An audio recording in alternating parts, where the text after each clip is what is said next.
एक खास शख्सियत के साथ मुलाकात। देखिए जयदेव पटेल के साथ नंबर 1 इंडिया न्यूज पर रोजाना रात 9 बजे। नमस्कार व्यूअर्स, मैं जयदेव पटेल और आप देख रहे हैं नंबर 1 इंडिया न्यूज। आपका एक बार फिर स्वागत है एक खास शख्सियत के साथ मुलाकात प्रोग्राम में। आज हम बात करेंगे भारत सरकार की तरफ से अहम फैसले लिए गए, जिसमें प्रधानमंत्री कार्यालय यानी पीएमओ को सेवा तीर्थ और साथ ही देश के जो गवर्नर हाउस है यानी राजभवन, जिसको लोक भवन के नाम से जाना जाएगा। आखिर ये जो फैसला है कितना अहम है और ये जो फैसला है ये क्या भारत की संस्कृति को दर्शाता है। इन्हें ताम बात करके हमारे साथ खास समान है लद्दाख के लेफ्टिनेंट गवर्नर कविंद्र गुप्ता। कविंद्र गुप्ता जी, आपका बहुत बहुत स्वागत आज हमारे प्रोग्राम में। जी कविंद्र गुप्ता जी, आपसे हमारा पहला सवाल है, भारत सरकार की तरफ से अहम फैसला लेते हुए प्रधानमंत्री कार्यालय का नाम बदल करके सेवा तीर्थ रखा गया, तो वही राजभवन का नाम बदल करके लोक भवन रखा गया। इस पर आपकी प्रतिक्रिया? देखिए, जब से भारत आजाद हुआ मुझे लगता है अंग्रेजी मानसिकता के साथ जीते रहे और अंग्रेज यहाँ पर शासन करने आए थे और शासन के हिसाब से ही वो यहाँ के लोगों को मुझे लगता है कि परेशान करने लगे। उसी आधार पर आज प्रधानमंत्री जी ने और भारत सरकार ने सोचा है ये लोकहित में है। मुझे लगता है नाम बदलने से भी कहीं ना कहीं लोगों की मानसिकता भी बदलती है। इन सभी विषयों पर ध्यान दिया जाए तो मुझे लगता है कि पहले से ही हमने जैसे प्रधानमंत्री जी ने कर्तव्य पथ का नाम बदल करके राजपथ का नाम बदल करके कर्तव्य पथ रखा है, प्रधानमंत्री को प्रधान सेवक कहा है। उसी प्रकार से मुझे लगता है कि लोगों को लगेगा कि ये जो भवन है ये लोगों के लिए है, ना कि शासकों के लिए है।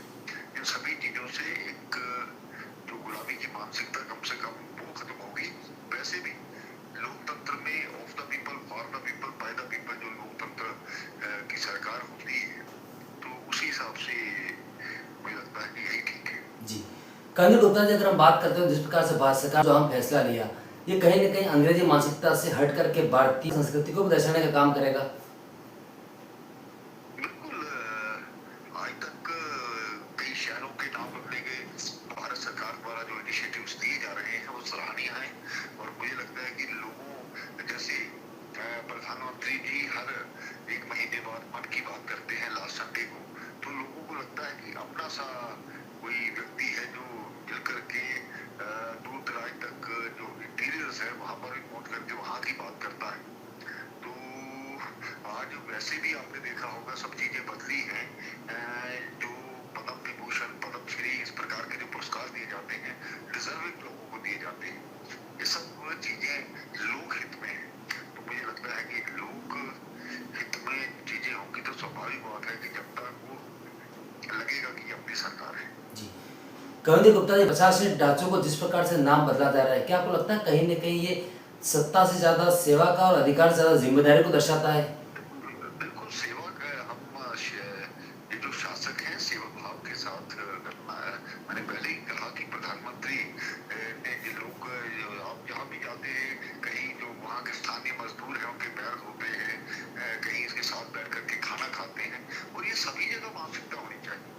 ये सत्ता नहीं चाहिए, समाज को बदलना है और समाज को जब समाज गद्दे से गद्दा मिला करके सरकार के साथ चलेगा तो स्वाभाविक है कि राष्ट्र निर्माण में सभी का योगदान उनको ऐसा लगेगा। जी कविंद्र गुप्ता जी, आपसे मेरा एक आखिरी सवाल है कि भारत सरकार द्वारा जो ये फैसला लिया गया उसके बाद केंद्रीय विपक्ष इस पर हंगामा क्रिएट करते हुए ये कह रहा है कि नाम बदलने का काम सिर्फ मोदी सरकार कर रही है, लेकिन काम कुछ नहीं हो रहा है। इस पर आपका टेक? देखिए, बिना किसी कारण के कुछ बोलता रहे तो उससे कोई फर्क नहीं पड़ता है। व्यक्ति को अपना काम करते रहना चाहिए और लोक हित में करते रहना चाहिए और यही हो रहा है। जी कविंद्र गुप्ता जी, आपने हमारे समय निकाला उसके लिए आपका बहुत बहुत धन्यवाद।